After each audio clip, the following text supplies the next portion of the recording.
Well, good evening, everyone, and welcome. This is the first talk in the new home of the Architects Livery Company and our new education centre. So thank you very much for being here. The Architects Company has the smallest hall of all the livery companies in the city. But to a certain extent, that's part of its charm, because as architects, we can go around and look at everyone else's halls when we have bigger dinners. So this is a space that we are going to use as an education centre, and then the actual Wren designed room above the arch is a very nice place to dine and for smaller meetings as well. Really glad to have a very special presentation this evening. I've known Andy for some time. Indeed, he's the star of my recently published book on the Leadenhall building when he was at RSHP before joining BIG. And he's going to discuss their projects with Lorenzo. So the title, I think, was originally Big in London, and BIG certainly have started pretty big in London with Google, obviously, and other projects they're going to talk about, so I won't steal their thunder. Without more ado, as it were, I'd like to invite you two to address us. Thank you. Thank you. I think Lorenzo's going to lead off, right? I'm going to start it. Well, good evening. Thank you very much for hosting us today. It's a pleasure to kickstart Temple Bar Trust, and I'm happy to see that everybody was able to find the entrance. It was not easy. We'll just go chronologically a little bit like in the last six and a half years of being in London, but I'll start just introducing a little bit where we come from and who we are. We're an architecture company. We are around 600 plus people, and we come from more than 30 nationalities. It's one creative agency, but we have at the moment like 5 offices with LA starting. So Copenhagen, New York, London, Barcelona, Shenzhen, and of course starting in LA now. And everything started in Copenhagen in 2006, or actually 2005, at the end of 2005, when Bjarke founded the studio. This space here is actually the main hall of the Copenhagen office. Is a grand space, 60 meters tall. It's a formerly tuber factory, where they were doing actually the least interesting part of the cap of the bottle, that is the cap. But it's really interesting in terms of space, because it is flooded with natural light. It allows to sit all together and then somehow exchange a lot of ideas. Somehow it informs also a little bit like the spatial configuration of some of our projects we'll see later. From Copenhagen and New York, some of us came here in London to work with the Google project, where we meet with some new people that arrived, like Andy Young.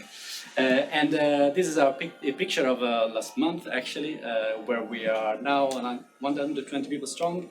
This is our office in Moorgate. And we are not just an architecture office, we're a multidisciplinary office. We actually do landscape engineering, architecture, and product. We call it the Big Leap. And in the same time, we work at every scale of the project, from the school to the city, and lately also to a planetary scale. We'll see later on some of the projects we're doing in the London office. And roughly every 5 years, we try to do a new publication that is usually cited with an exhibition. This is a picture of our latest exhibition, Form Giving. And actually, Form Giving is our latest book.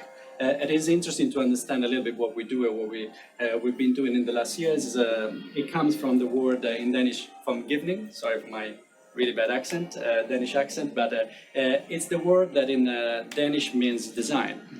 Particularly, it means to give form. So give form to particular to what, actually literally from the vocabulary, it means to give form to what has not yet taken shape yet. So in a simpler word, to give form to the future.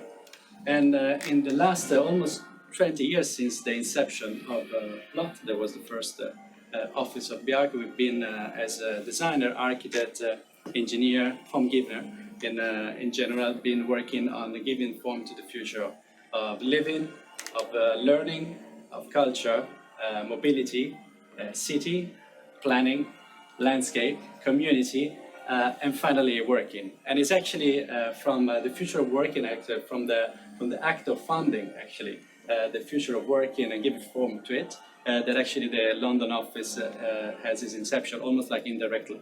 And everything started in California with Google Mountain View, and I'll pass it to you. Cool. Thank you, Lorenzo. So, big in London. Why did it happen? The reason is that our colleagues in both Copenhagen and in New York were working on a project in association with our good friends at Heatherwick Studio to design a new global headquarters for Google. And what Google asked was, they said, look, we might have up to sort of 1,200 people in a team, and our job, we need to make this headquarters where 1,200 people can work in one room. So we kind of took a look at, or our colleagues, I should say, in New York and Copenhagen, looked at what happens when you put 1,200 people together. And the answer is that they not only need desk space, but they need all this other stuff to make it work. So we took all that stuff and put it underneath one big room with 1,200 people in it. We kind of rearranged the room a bit with some holes in the floor so you could get down to that stuff below. And then we organised the building around this idea that the 1,200 people can live in one room. The room is punctuated by a series of gardens. The gardens provide a way to get down to all the stuff that works underneath, like meeting rooms and so on. And then we put like a big canopy over the top of that. And over the top of the canopy, we put a solar power station roof. And that was the basic model for doing an owner-occupier building in a spectacular Californian landscape. And that building, or those buildings, because there's quite a few of them, are recently finished. This is a picture under construction. This is a couple of days before Google moved in. And those projects are peculiar to the world of Google in their kind of native environment in California. And then you can see there the power station roof, which doesn't really look much like a normal photovoltaic roof on a building. And what we were asked to do was take all of that stuff and do it in London in a dense urban environment. Now, there's a sort of backstory to this where our other good friends at AHMM have been working for some time on a project and obtained planning permission for it. And sadly, for them, Larry Page took a look at it and said, you know, they had very carefully and diligently taken it through the British planning process with Camden and all the rest of it, kept absolutely with the guidelines for the master plan and all the rest of it. And what had come out of it was a building that was a masterpiece, but from Google's perspective, it looked like a selection of buildings that have been kind of, that make up a whole, rather than being a kind of a beautiful set piece of architecture, which was basically a headquarters building. And Larry Page said, just get the guys that are doing this stuff from California to do it.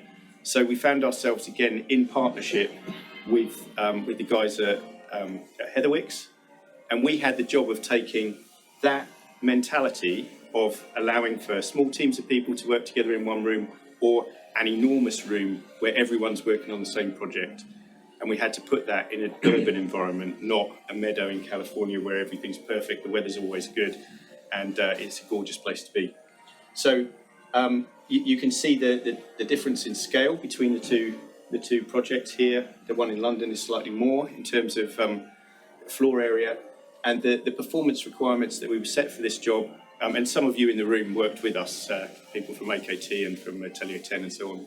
So you know what, I'm drastically oversimplifying here in terms of this project. But this was the thing that started us in London, because Big had to put a team of like 16 people located in London, and we, with Atelier 10 and with AKT and with a few others, we had to all operate in one room and be an office.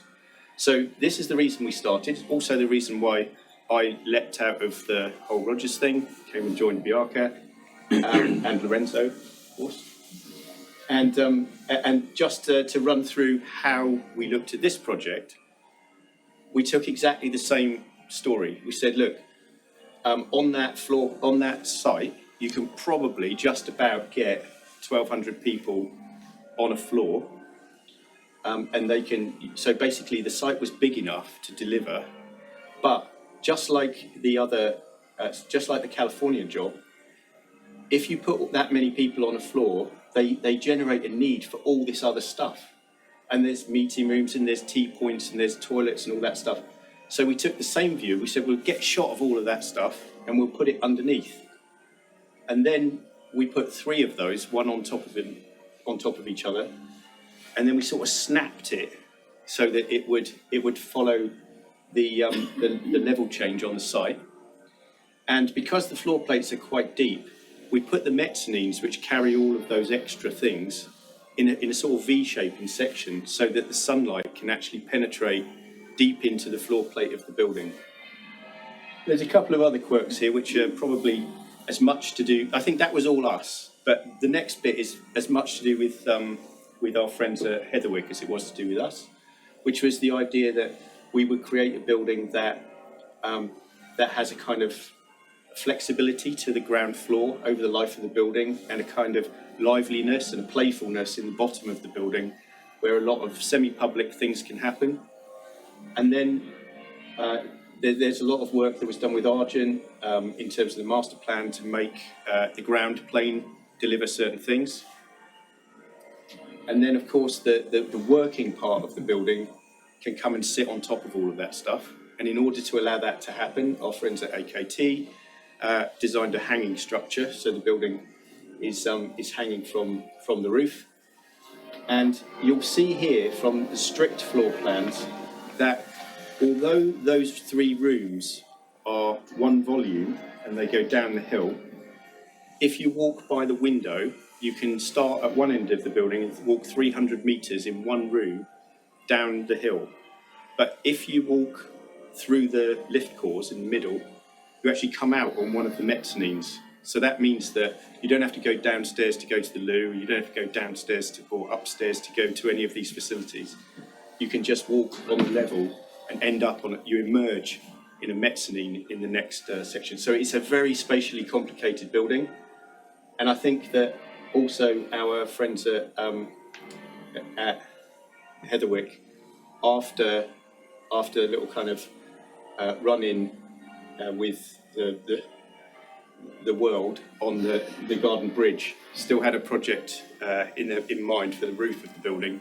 And so they proposed a fantastic series of amenities and so on the top of the building. I think our man Shane that made this video has got to get a mention for the little birds. So spatially, it will be an utterly spectacular building, a total game changer for workplace.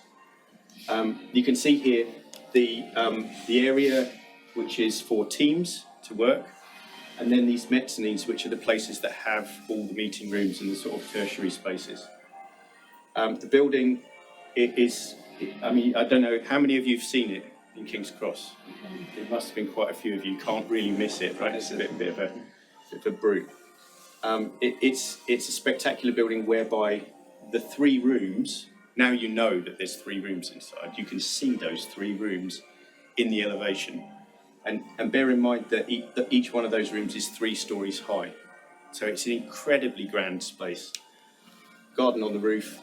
Of course, in real life, this is what it will look like in King's Cross. But a few construction photos, it's all underway.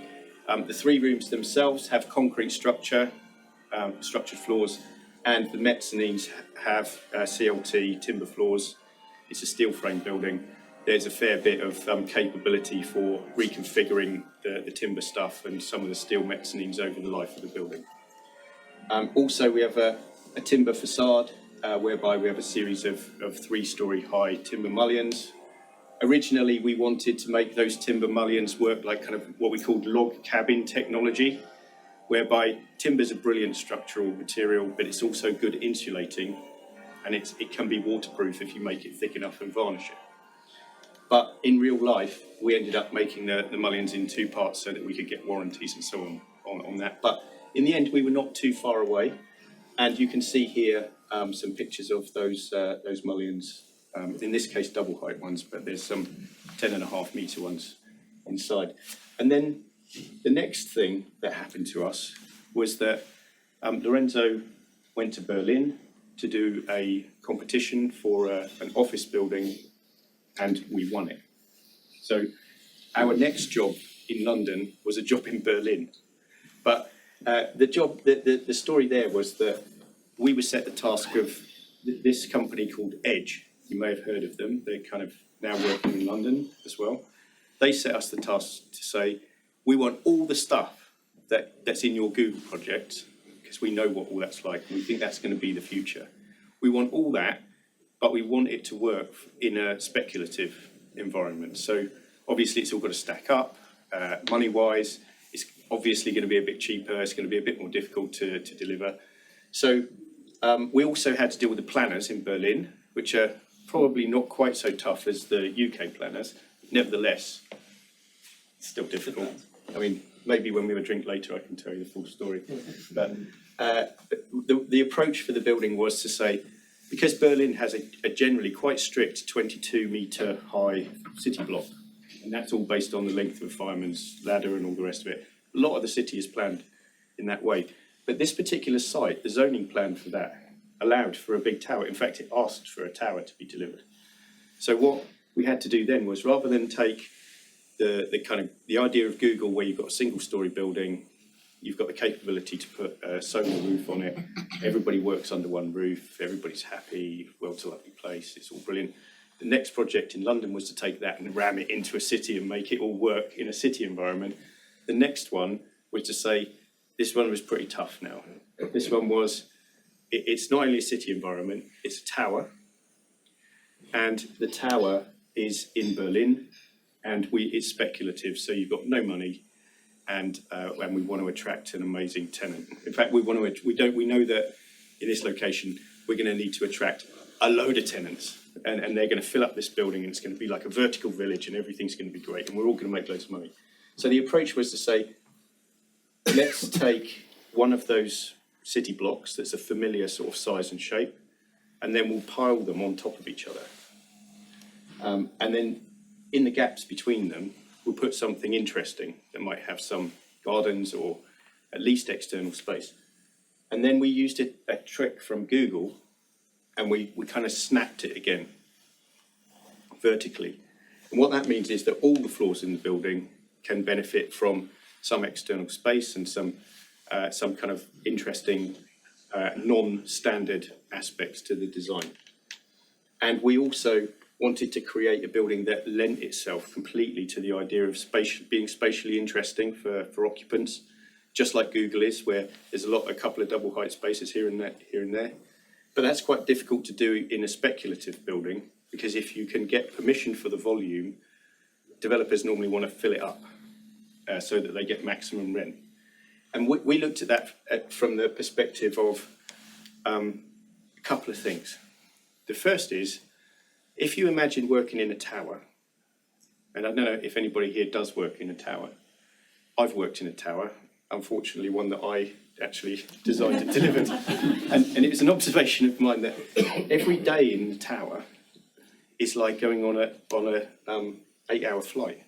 Because you have to you arrive in a really impressive big hall, you battle your way through security, then you get to your seat. If you're lucky, you're by the window, you have a fantastic view. If you're in the aisle, you're up against the core or whatever. And then it's a real drag to try and get out, and you're in a completely sealed, hermetically sealed environment. You can't go outside. It's not good for your wellness. So what we thought with this job is that we will make sure that we do a tower where, like it or not, there's a place where you can go outside. You can open the window, you can go outside. In fact, this tower is designed with a double skin facade, whereby the outer skin is designed as something that takes the wind pressure off. So it means that you can actually crack open all the windows on the inside, because even when it's blowing a gale outside, the wind can't blow directly into the floor plate.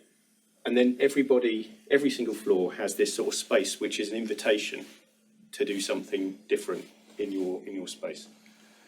And then it's a concrete structure building, but then we took each area which is next to the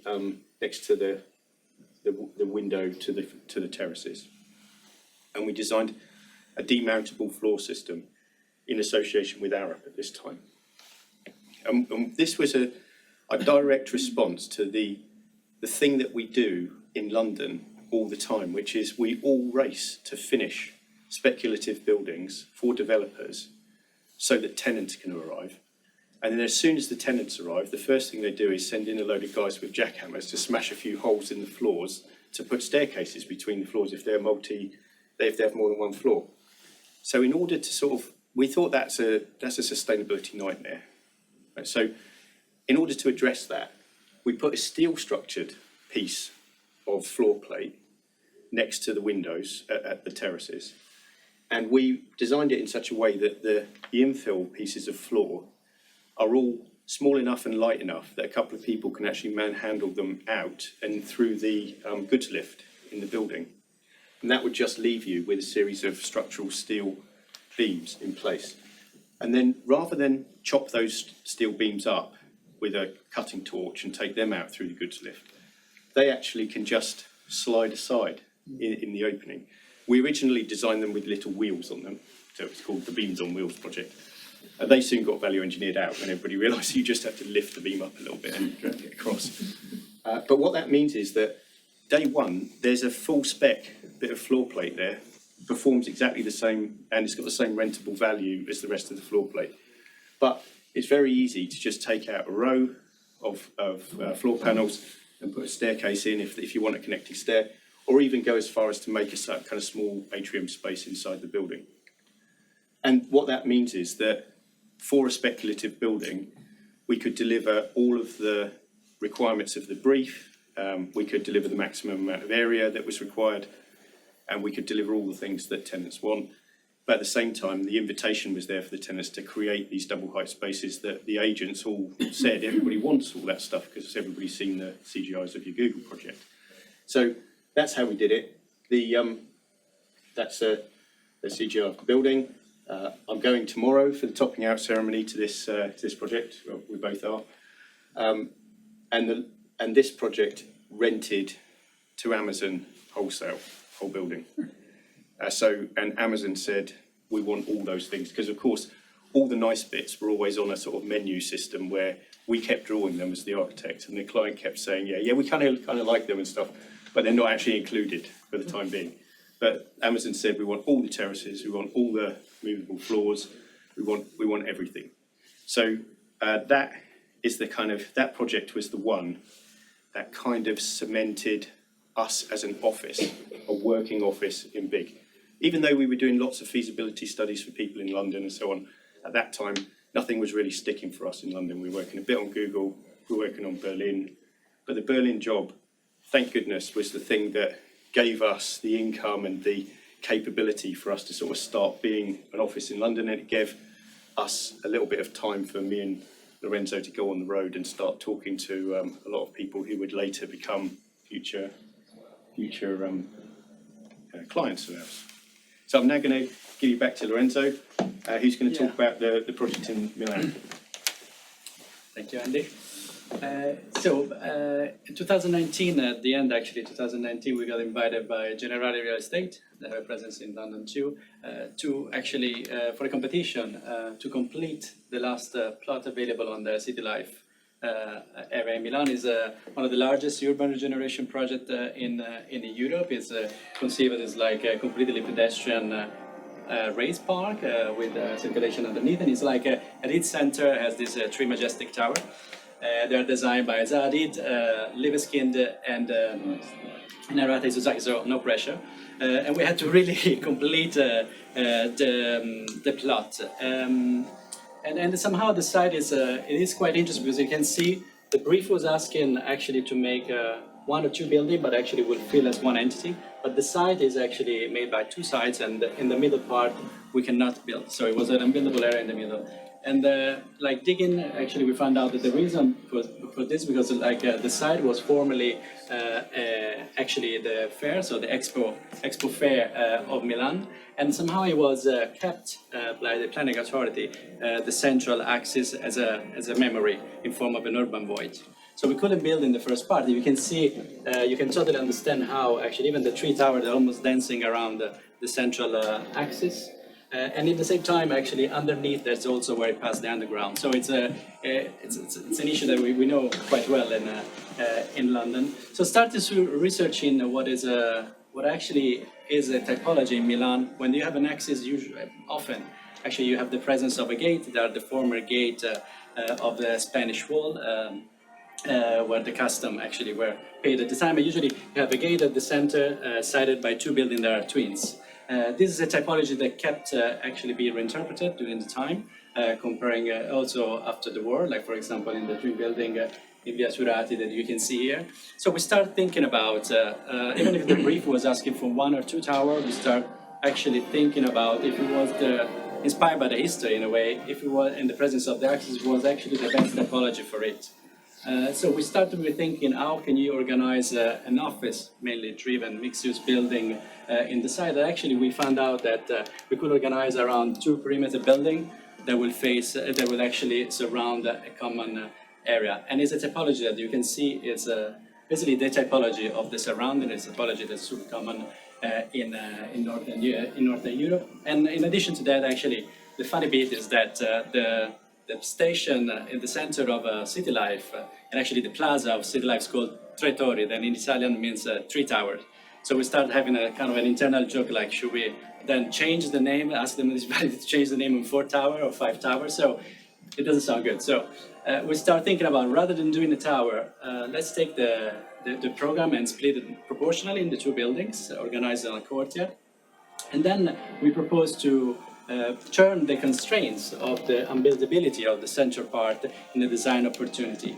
And in this case, to give back to the city of Milan a gift for all the city in the form of a 140 meters suspended canopy that will create a shaded plaza underneath. So the space underneath will be a grand public space that will be protecting both from the rain. It is actually more rainy than here. It sounds strange, but also from the sun in the harsh time. So, and in the same time, we introduce a series of tense columns that will actually unify with one gesture the 2 entities together. So, making finally one of the 2 buildings.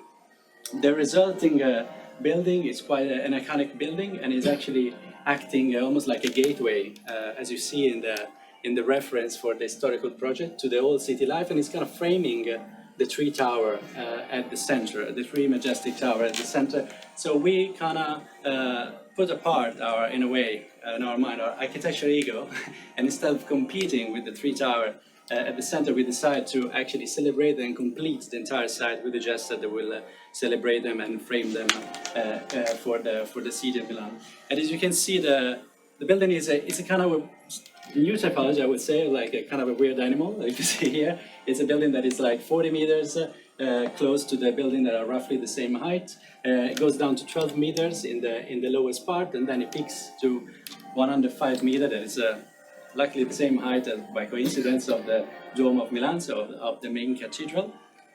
And the south, actually, that is almost like a found object in a way that performs perfectly for the suns, because it's going down actually in this part of 12 meters, allowing the light to penetrate inside of the courtyard. In the same time, the resulting shape at north produced the biggest facade completely exposed at north, so it's perfect for daylight, in the same time perfect for energy saving. So somehow the found object that we found by all these constraints was almost reacting perfectly to the site. And the main aspect of the building is, of course, the canopy. The canopy is 140 meters, I was saying, in the longest part. It's actually it's suspended in between the 2 buildings, and it makes it so light. Then the columns here, instead of actually taking it up, they have to actually take it down to prevent the wind uplift. In that sense, all the columns that you see here, they're in tension instead of compression, and it makes basically this incredibly thin organization. So it's not a rendering trick, it's actually the real building. They're incredibly thin and slender and optimized in terms of materiality. And the technology that we've been building is basically, we found out that initially we were planning in glulam, but then we found out that actually the scaffolding was needed anyway. So the contractor, actually coming from the contractor, suggested to use the scaffolding to then do an in situ CLT, so an NLT building. So it's basically nail laminated timber. So you will have one layer and then another layer like nailed together. And inside you have cables that run through it, spanning for the 140 meters. So it's incredibly optimized in terms of materiality, and it's a solid wood. So it's almost like a sheep. So it's like a sheep, not a sheep. And it's it's almost like a dream come true for us. And above it, we use the same technology that we've been implementing in the Google project you've seen before with the sort of shingles to be actively, so together with a passive environmental strategy, have an active environmental strategy. And it's always the difficult part to use PV in a context of a city center, especially in a city like Milan.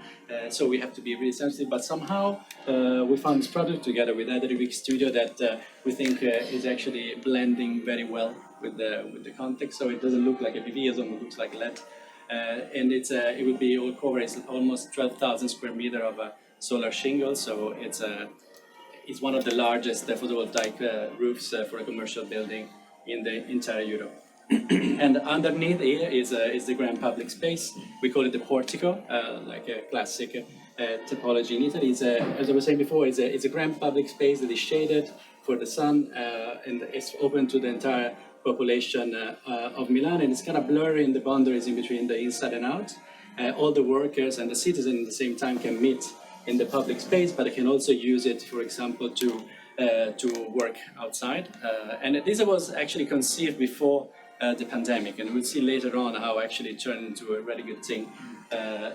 And somehow this idea of common space or sharing space, or space where actually exchange ideas, also focus on the outdoor. That if you know Milan, it's a great place to actually live outdoor. If you have a shading in the winter, it's actually the client actually is actually applied to the entire building. In this case, by avoiding actually the topology of the tower, but going to the topology of perimeter block, we can see here we have both balconies and the central court. There is a great space actually for events, but also for exchange idea or for taking a break from the 8 hours plane that Andy was talking about previously. And again, the same approach is carried out throughout the entire building. So the theme of shared space is also at every floor surrounding the entire building. All the building is surrounded by balconies, and all the balconies are hanging. So in the first part, in the central part, you will have tension column to keep the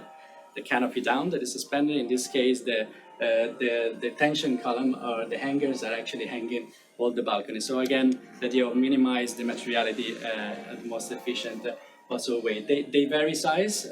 These are 240. They are of course the south, while the one in north would be much smaller at 60 centimeters. You can see here actually it's all clad in natural stone, and we've been able to work with Hoffman on a technology that reuse part of the stone together with high performance concrete to be able to do a span of 3 meters with 65 millimeters. So it's very, very, very optimized, and this is thanks to the tectonic organization of the building. Again, the communal space permeate inside of the building, and basically under the roof, rather than having the slab hitting directly the roof, we actually step it back, creating a series of cascading workplace. And even if it's a multi-tenant building, and this will be actually occupied by different companies and different tenants, we left this space in a way that you would be able to actually see your colleague or a colleague from another office and exchange idea. And we invite people to share ideas and communication. Finally, at the top of the building, we'll have a great public terrace overlooking the city of Milan and the Alps. And the project is currently under construction. It's been tendered now for the above ground, while the underground is already started. I think it will be set to finish on 2026 before the Olympics. So.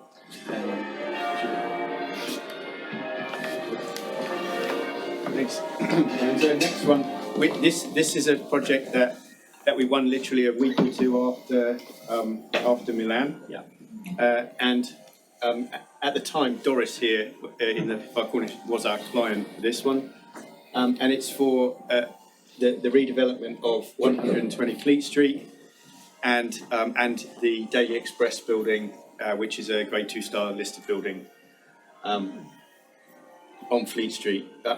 I'm not sure if you've walked Fleet Street recently, but it's a little bit run down. The whole area is going to be transformed soon. There's literally 5 or 6 super high profile projects in the area.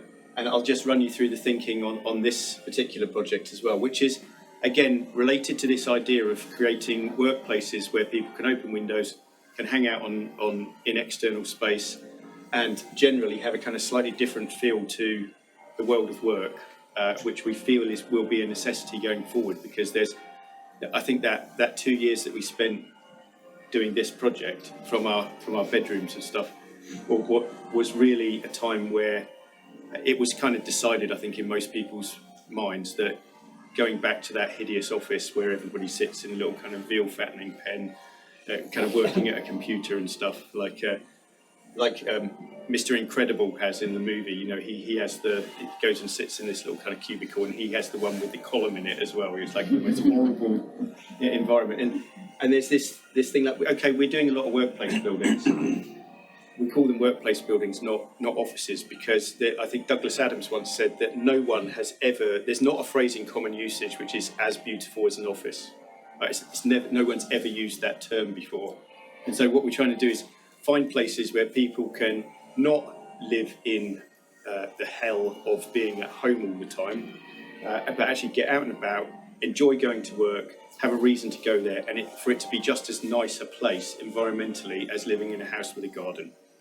So the way that this building was conceived, bearing in mind that we have, there's a lot of view corridors and stuff for us to respect in this location, the client's request was, of course, as much area as possible. Thanks, Doris.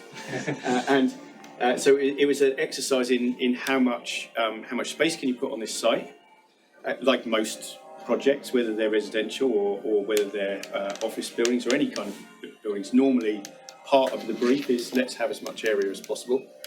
And the way that we looked at this, because it's a sensitive location, we kind of extruded the building to the same height as the higher buildings, which are further to the north, which is New Street Square, Deloitte, Goldman Sachs building, and so on. And then we took that sort of hypothetical extrusion, and then we chiselled off all the bits that you could see from key areas like St Bride's Church, courtyard, from St Bride's Street itself. We kind of figured out how would you sculpt this building so that the new building looks no higher or has no more bulk and makes no more difference to light than the existing one that sits on the site. And so that was an exercise in kind of in chopping things around. We elected not to do it at the north of the site for the simple reason that these 3 existing buildings on the site, this one soon to be, they all kind of come to a sort of zenith at this point. And there's obviously a kind of planning reason for that, where they've been encouraged to do so. So we thought we'll play the same game and we'll stay high there. And then obviously when you modulate that form into a series of levels so that the building can be occupied, you generate all these fantastic south-facing terraces. So that's it's obvious what you do there. You plant lots of gardens on them. And the practical upshot of that is that here's a building that, from any viewpoint within the conservation area, that is Fleet Street Conservation Area, what you can see is a building which, in terms of its massing, is kind of like it's not out of place. It's kind of the scale of the things you can see from the street are in keeping with the conservation area. And then in terms of how to make a piece of architecture out of it and how to design the look of the building, we were conscious that we wanted to make the building form itself be one which was of one identity. So you could read that as a building, not a building which has got one facade on the street and it's got another facade, and all these things that address all the kind of eclectic mix of that constitutes the context of the building. So we said we'll take this layering thing and contouring the building, because it's actually kind of quite easy to build buildings if you think of how you would build an architectural model for such a complicated shape. If you can make everything in layers, it's like a topographical building in some ways. These are a series of one-story buildings with vertical cladding on them, and they're all a slightly different shape, and they're all just stacked on top of each other. And as a whole, what happens is that makes the architecture for you. And so on Fleet Street, we wanted to be not copying the gorgeous building, which is, it's truly a national treasure, the existing listed building, utterly spectacular. We wanted to do something that was saying if we're taking any kind of contextual reference, it would be that building because it's clearly the best one in the street, including the Royal Courts of Justice and all the rest of it, in my opinion. But that's the one that's the inspiration. And then what we wanted to do is make a thing which was not copying, but it was perhaps the 21st century part of the eclectic mix of many centuries that make up the Fleet Street environment. And we also kind of snuck in, we actually cut the building back in the lower levels to make a slightly wider pavement, which is something the city always loved. But that exact same language that can work as a sort of polite cousin to the Daily Express building on Fleet Street, if you project it all the way round to the other side of the building, you get a remarkably slender, pointy building, which can kind of hold its own with all the modern buildings around, like Deloitte and this sort of citadel that's been built by Goldman Sachs here. And while we were at it, we actually took the view that we would separate completely the Daily Express building from the building that's there at the moment. So just a little bit of history. The Daily Express building was originally designed as just an infill corner building. It originally had one curved piece of facade, and it was just an infill building on Shoe Lane, curved facade, infill building on Fleet Street. Now, when John Robertson did the building which we're now tearing down, and John's a friend, by the way, I think he made a masterful move, which was to say, look, the Express building really should be a standalone building. It really looks like it's a thing that should be a set piece building on its own. So when he introduced two more curved corners on the building and a re-entrant, but the building was still Siamesed with the bigger building that sits in 120 Fleet Street. And we thought, like, the next chapter of history has got to be surely that we separate the building. So we're introducing a fourth curved corner and finally separating the building from the new building and creating a series of alleyways that go through the site. And if you've been to the area, it's a rich heritage of alleyways that lead between all the pubs and office buildings and courts and stuff in that area. And an upshot of that was obviously that if you do things carefully, you can open up a spectacular new vista to St Bride's Church, which was something that it didn't happen exactly by accident, but it didn't actually happen by design either. So it's something that we sort of massaged into the scheme, but we're also very, very proud to be able to deliver something like that to the city because it's something you just can't see at the moment. Something else that we've been doing on all our buildings in London is in keeping with the town planning department's policy on active travel. There's buildings all over town that are being built with like 1,000 bicycle parking spaces and 200 showers in the basement. And yet, buildings still seem to be those places where if you turn up in a business suit or a twin set, everybody loves you when you come in. Even if you come rolling a sort of carry-on bag and you've got an umbrella, the receptionists are all, let me take that for you, fantastic, like you're really welcome. If you turn up with a bicycle or a Brompton and you're wearing a cagoule and you're all wet, the security guard's going to look at you like you've got two heads at that point, right? So what we've been doing on all our jobs in London is saying, next to the main entrance, which is going to deal with people with business suits and Macintosh coats and all the rest of it, we'll put another equally front of house facility with all the same finishes, but that's the place where you arrive when you've got your bike, and it's all set up for people with bikes. So inside, and even if you went to this building to visit your lawyer for a 1 hour meeting, the facility is that you can just rock up on your bike and there's a receptionist. You can say, I've got a meeting with my lawyer, I'm going to be an hour, leave the bike, they look after it for you, you come back and pick up your bike. You might have to be charged £1 for a little token, and then that £1 gets you a coffee in the coffee shop, which is also in there, probably full of loads of middle-aged men in lycra, with any luck. The building itself is an exemplar project in terms of sustainability. There's enough of you in here that probably worked on the job that I won't go to town on all the features of the building. But what I will say is, in an age where we're all kind of conscious of the business of dynamiting buildings in order to build new buildings, this is a rare instance where we did a very, very in-depth study with Rudy from Chapman's, who's in the room, and we actually weighed up. The project actually started as a refurbishment job. The first idea was that we would refurbish the building that's there and add some stuff on top, possibly timber structured and all the rest of it. But in the end, we went through a process where we found out that over half the volume of concrete in the building was actually in the basement. We have a very capable industry in terms of recycling the building that's there.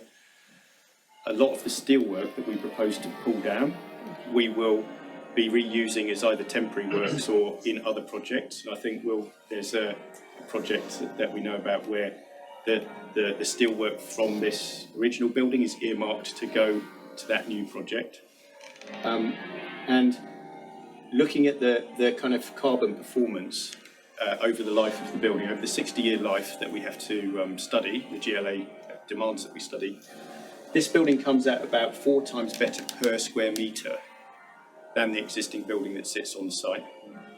And interestingly, because we're not putting 4 times as much area on the site, it actually means that the new building, in carbon terms, over the 60-year lifespan, is actually twice as good as the old building, which means that although you have a high carbon price to pay in the early days, you can get a payoff whereby building, if you were to keep the old building on the site and just look after it for the next 60 years, the upshot of that would be that in order to offset the carbon emissions from that building rather than the new building are enough that you have to plant 30 acres of new woodland in this country in order to address that. Now, we do this study on all jobs. It doesn't always work out like this. So I'm not quite sure on this one why it was, but it doesn't always work out. But on this one, it very much does. And I think it's probably because we're not tripling or quadrupling the area on the site. We're only sort of doubling the area on the site. And that brings us on to a very top secret piece of work that I suppose it's kind of a trophy project. 2 trophy projects for us in London are the Milan project and this one.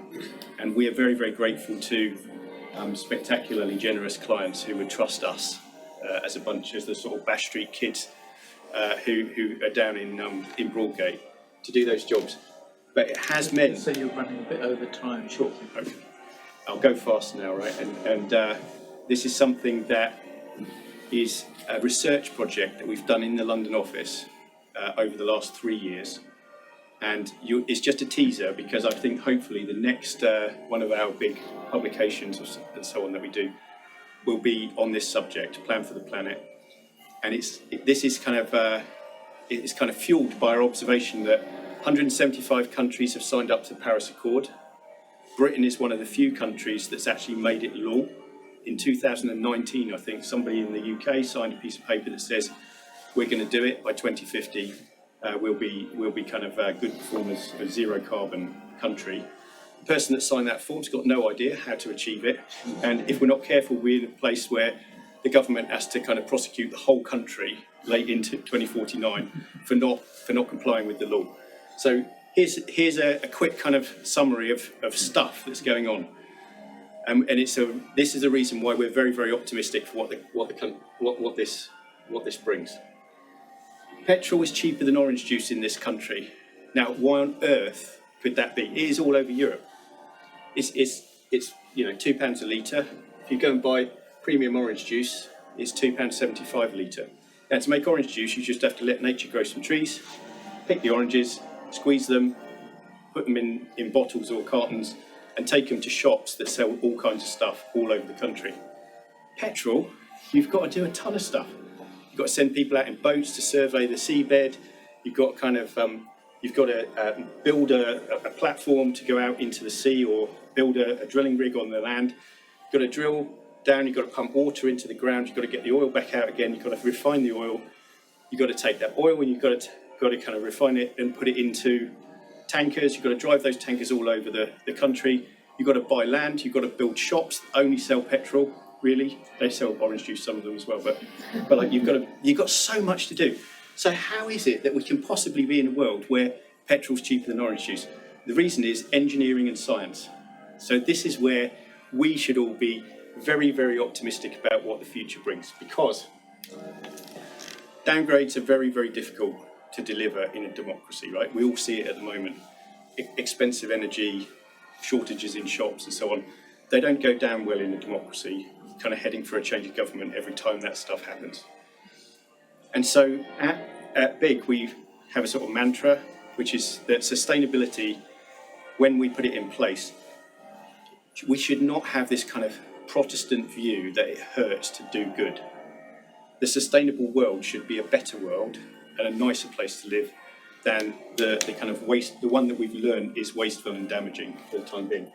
So we are the people that brought you the waste to energy plant with a ski slope on the top and a visitor centre and a cafe and the world's tallest climbing wall. But we have done some work on a particular approach to delivering the 2050 targets.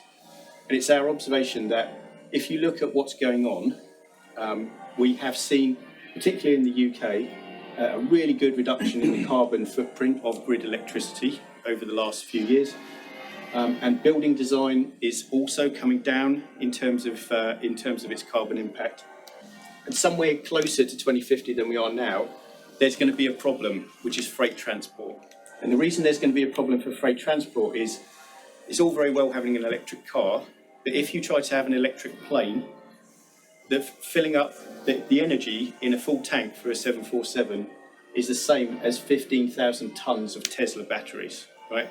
So it ain't going to work for certain forms of transport.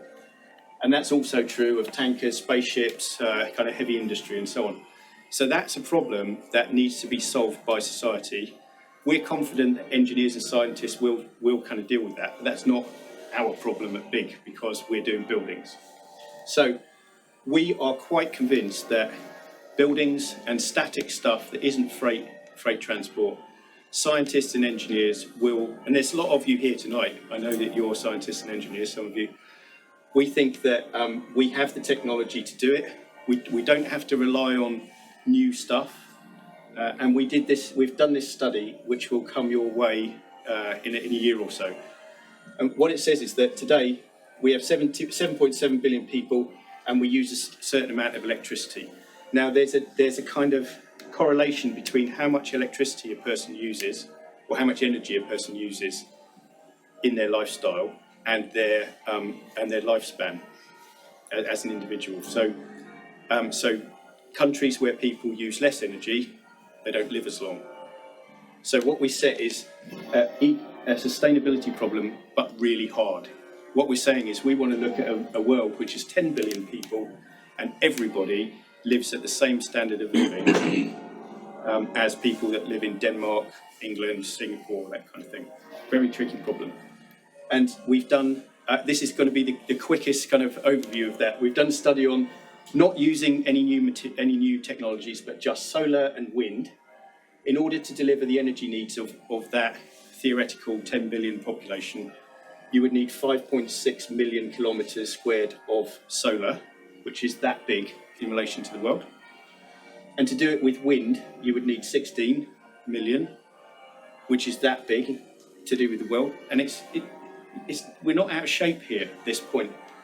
If you were to then beef up the requirement and just over-provide the energy, then you've also got some extra to put into batteries and hydrogen production, which might help to solve that freight transport problem. And if you look at the way that we've organised our society today, and it's kind of acute now, it's in the news, that because we have been a fossil fuel run world, we've got a huge amount of infrastructure all over the world, which is about transporting fossil fuels in an efficient manner. But if you look at the way we do it with raw electricity in the grid, we're not so good. There aren't so many big grid connections. It's also the case that if you think about it, that wind and solar, the big problem with them is that they're not always on. It's not always windy and it's not always sunny.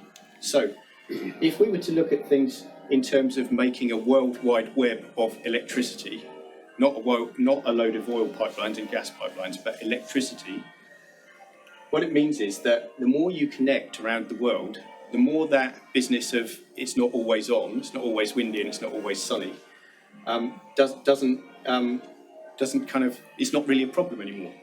So if you think about solar production in London, we're a brilliant country these days. I know everybody moans about the Tory government, but under the Tory government, there's been a massive reduction in per kilowatt hour of carbon, massive increase in solar and wind production of energy. If you think about how we look seasonally in London, and then compare that with Cape Town, because of the different hemispheres, they're kind of seasonally different.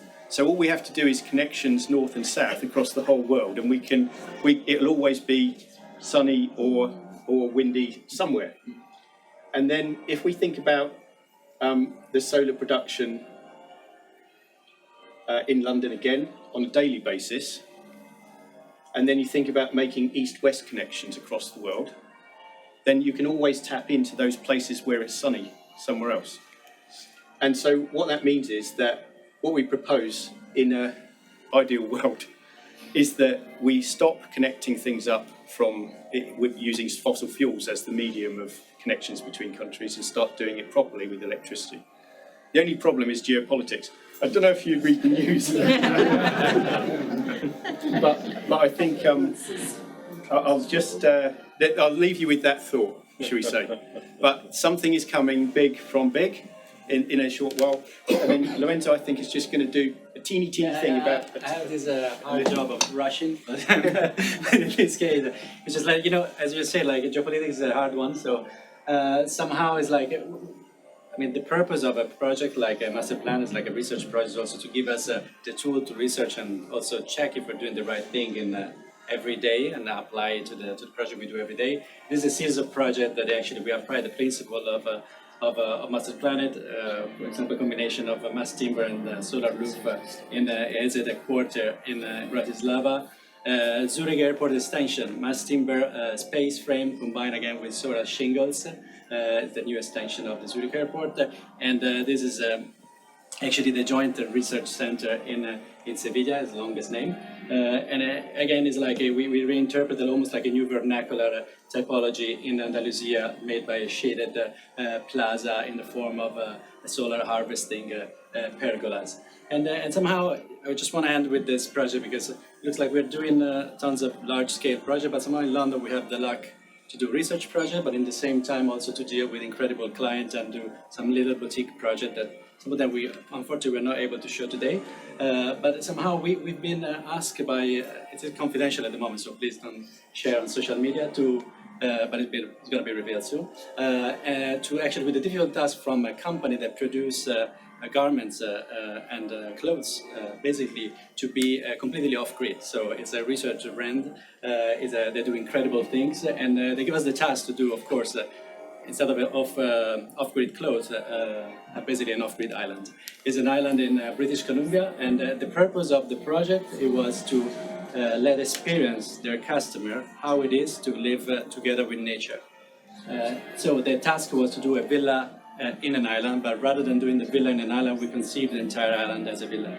So it's a project where actually the inside and outside, the sea, the sky, even the sunset is part of the house itself. I'm just going to show you some of the picture, and in the same way that you can see, it's just a carved out man-made village from actually a hill that we actually did also to prevent the flooding, and in the same way that actually the garment industry, the clothing brand actually studied the perfect material for each of the application. We applied the same for each of the elements of the house. So we explode the house in a series of pavilions connected underground, and each of them is almost an experiment in itself in materiality.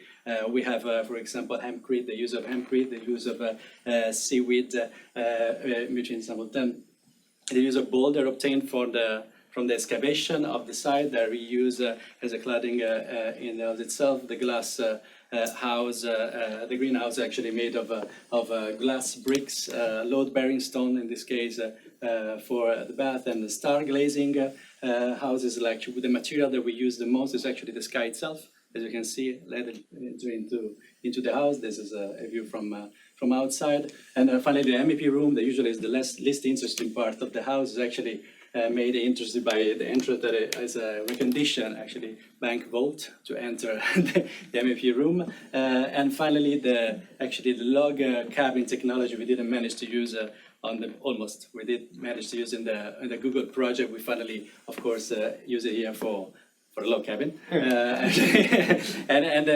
Finally, the island itself is very interesting because the organization, the spatial organization of the island continues in 4 directions, and they all meet basically, they match the cardinal points, so it becomes like a large compass that you can see out of space that points in the north, south, east, and west, and at the end of each there's some special moments. I summarize very fast, but